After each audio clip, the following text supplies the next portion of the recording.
नाईक यांची घोषणा, वन विभागात महिला नेतृत्व वाढवणार। चंद्रपूर येथील वन अकादमीत वनशक्ती कार्यक्रमाचा उद्घाटन राज्याचे वन मंत्री गणेश नाईक यांच्या हस्ते पार पडले। यावेळी आमदार किशोर जोरगेवार, आमदार देवराव भोंगळे, आमदार करण देवतळे तसेच वन विभागाचे वरिष्ठ अधिकारी उपस्थित होते। या कार्यक्रमात वन्यजीव मानक संघर्ष रोखण्यासाठी ठोस उपाययोजना राबवण्याबाबत वन्य मंत्र्यांनी महत्त्वपूर्ण घोषणा केली। वनपाल ते DFO स्तरावरील अधिकाऱ्यांना अत्याधुनिक वाहनं व बचावासाठी शस्त्रसज्जता पुरवली जाणार असल्याचं त्यांनी सांगितलंय। महिलांच्या सशक्त सहभागावर भर देताना वन मंत्री नाईक यांनी स्पष्ट केलंय की वन विभागातील पुढील भरती प्रक्रियेत महिलांना 51% प्राधान्य दिलं जाणार आहे। महिलांचा वन विभागात वाढता सहभाग हा विभागाच्या सर्वांगीण बळकटीसाठी अत्यंत आवश्यक असल्याचं वन मंत्री नाईक यांनी म्हटलंय।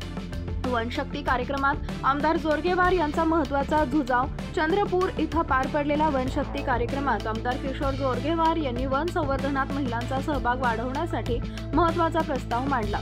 त्यांनी पोलीस पाटीलच्या धर्तीवर वन पाटील व वन पाटलीन संकल्पना राबवण्याचा सुझाव यावेळी वन मंत्री यांना दिली असल्याची माहिती आहे।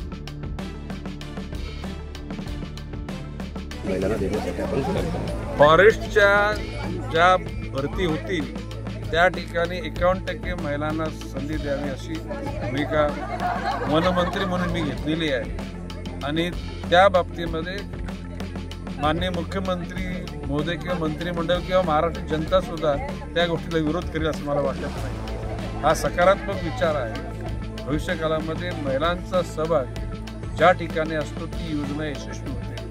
म्हणजे याचा अर्थ पुरुष सगळे नालायक आहेत असं माझं म्हणणं नाही, पण महिला अतिशय चौकसपणे आणि अतिशय जबाबदारीने काम करतात असं माझा अनुभव आहे। निश्चितपणे ज्या ठिकाणी वनरक्षकाला सुद्धा ज्या ठिकाणी असा धोका आहे अशा वनरक्षक, वनपाल, RFO, DFO या सगळ्यांना शस्त्र पुरवली जातात।